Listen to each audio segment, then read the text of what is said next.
everyone, welcome to the Crafty Pixie channel where we do sewing projects, craft projects, and subscription boxes. I am B.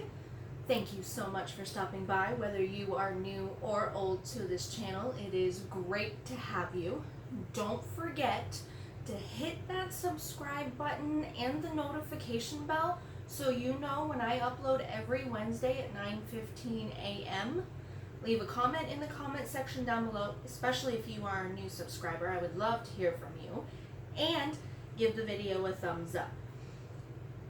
Now back to the video.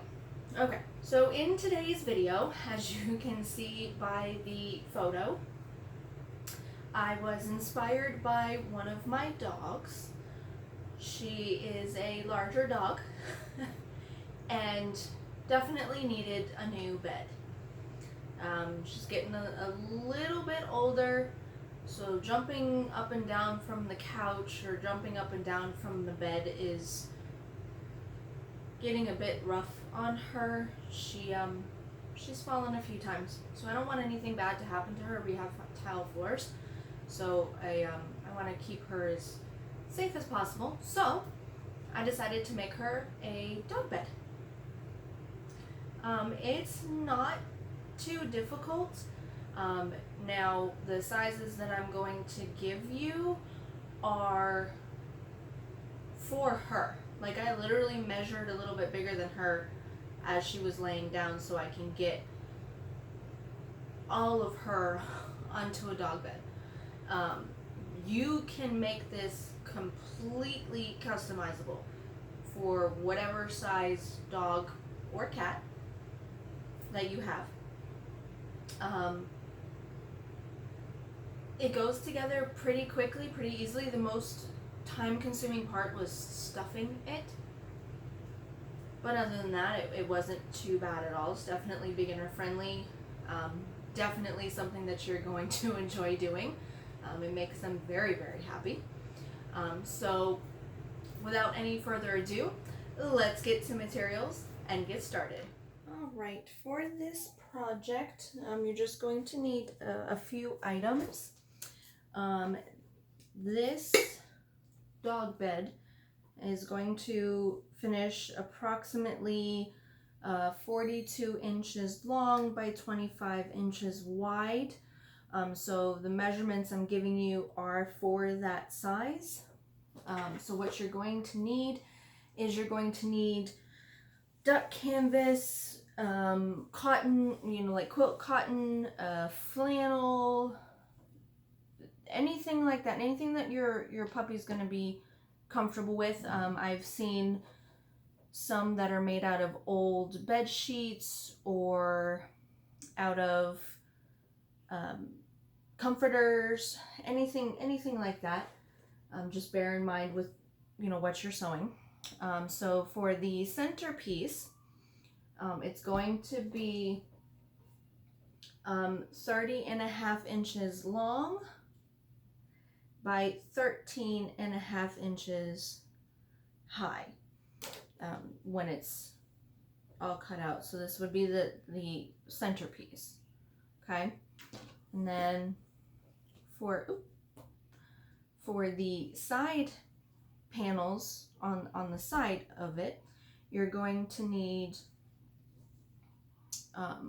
4 pieces of either contrasting or the same. You don't have to do separate, but the contrasting, so these are going to be 25 inches high, 25.5 inches high by 6.5 inches wide. So you're going to need 4 of those, 2 of these, and then you're going to need 4 contrasting as well. That's going to be 42.5 inches by long by 6.5 inches wide. Okay. And then it's always a good idea to have a marking tool, scissors, clips or pins, coordinating thread for your sewing machine, a little bit of time and patience, of course, your iron, I think. So, oh, and don't forget the stuff you stuff the bed with when you're done. You can use old pillows, you can use foam, you can use part of their old dog bed, you can use polyfill, you know, the foam like you do, or not the foam, but the pieces like you do with pillows. You can also do a lot of batting. It's really up to you with what you want to fill the dog bed with. But other than that, let's take a little bit of time and get this done. This is a really big project, so I'm sorry if it's not all in frame. I'm going to do my best to keep it in frame. But you're going to take your center panel, make sure we're even, okay? And then we're going to we're going to mark our center points. You can snip just a little bit out of the corners, that's fine. You can mark it with a marking pen, whatever you find comfortable. So we're gonna do all 4 sides, and then we're also going to do this exact same thing to the outer paneling, okay?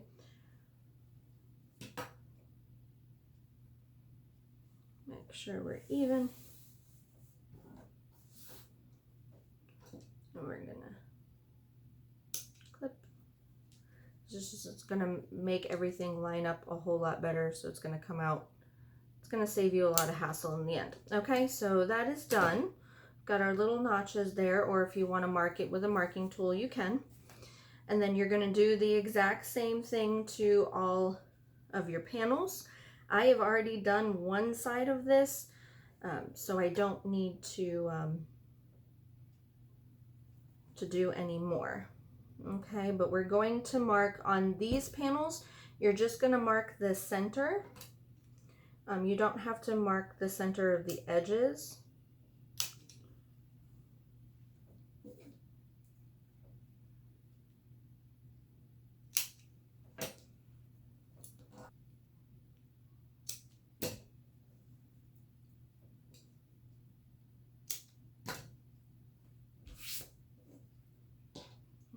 And then the same with the really long pieces.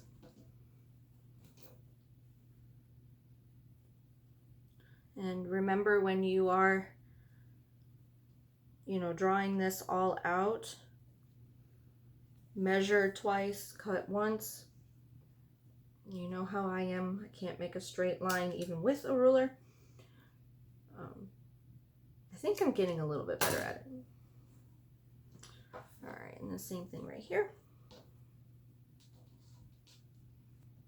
You don't have to worry about any of the fraying quite yet. I'm using duck canvas, and for some reason this duck canvas is fraying a lot.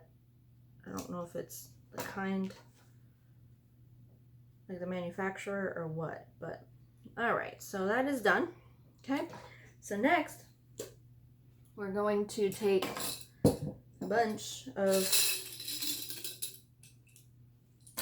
clips or pins, whatever you're more comfortable with. And we're going to take our center panel, and you're going to do it so your long sides are top and bottom. If it is a directional print, you want the top of your print here and the bottom of your print here. Okay, and then we're going to take one of the really long strips and lay it right sides together. And you're going to line up the little notches that you made.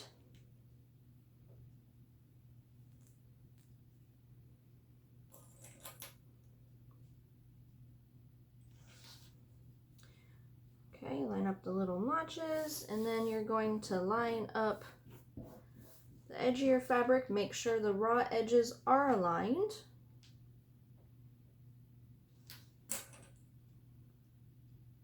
I tend to, since this is a long piece, I tend to put a little bit more clips in just so that I can try to stay, you know, with a straight line.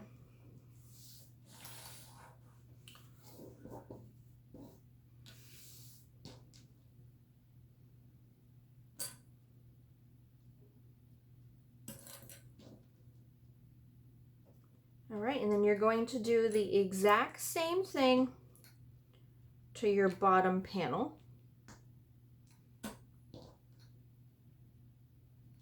So you just flip it around. Watch out if you're using pins, and watch out, make sure your clips don't come undone either.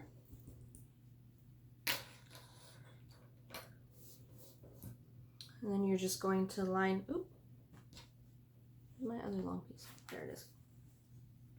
And you're going to do the same thing. So right sides together. If you're using a solid print and it's like duck canvas, there's not really a right or a wrong side. Whatever side you're more comfortable with, you can use. Okay. And you're going to line up your center marks again.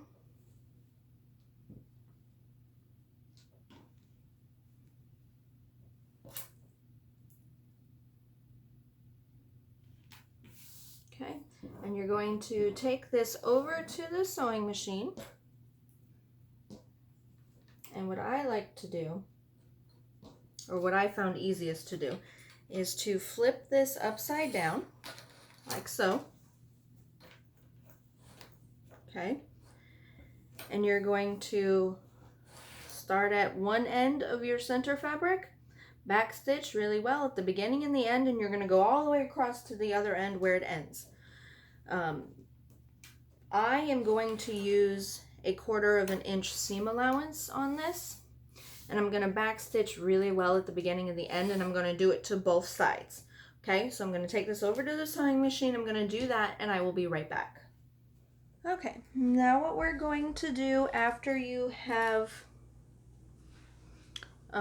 sewn the 2 long edges together, you can go over to the iron and you're going to iron your seams flat. You can iron to one side or the other. I just think it sits better in flatter if you do them open. And then what you're going to do is you're going to take your side pieces and the side accent fabric, and then right sides together. You're going to line up your notches, and you're going to do the same thing. You're going to pin it in place, matching the knot, the little center marks that you made. Now when you're looking at it, it's going to pretty much be the entire length. So it's going to overlap your other black or your other end pieces, and that's fine. You want it to do that.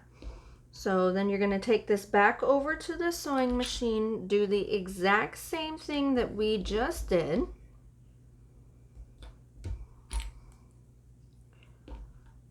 So with a 1/4 inch seam allowance, you're just going to stitch all along both sides. Take it over to the sewing machine. When you're done, press the seam open. And like I said, take it and sew it the back.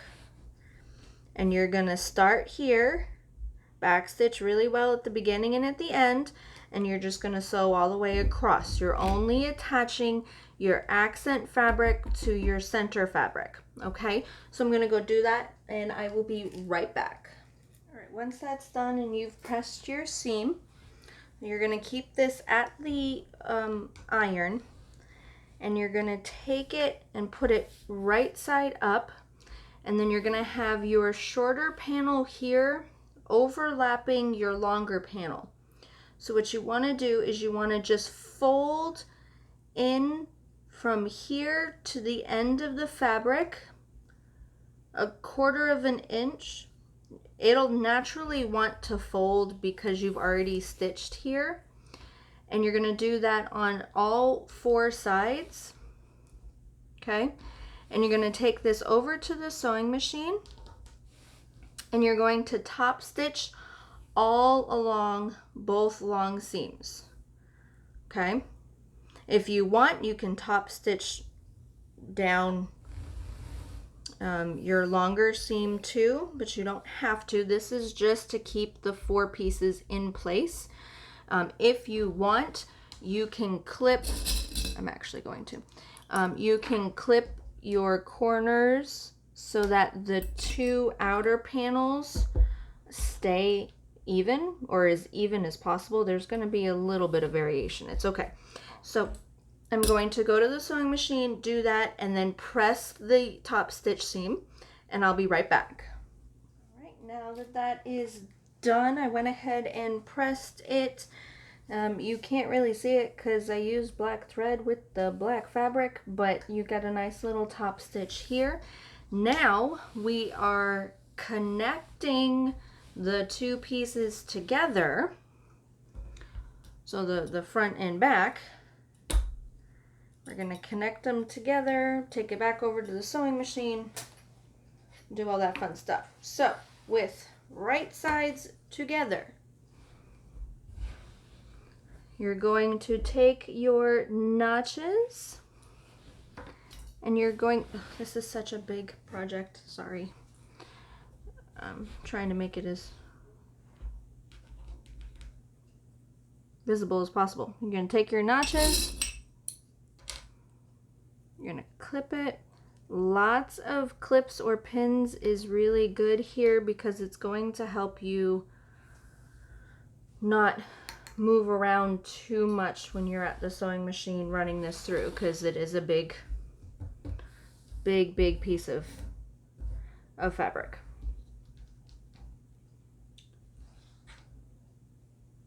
Now, again, this is completely customizable, so if you have a smaller dog and you make a smaller one, it's going to be a whole lot easier. But my big dog needed a better bed. All right, and then you're going to line up your side notches along with your bottom notches, just like you did with the top one. Make sure if it is a directional print, you've got them going the correct way when you're aligning them.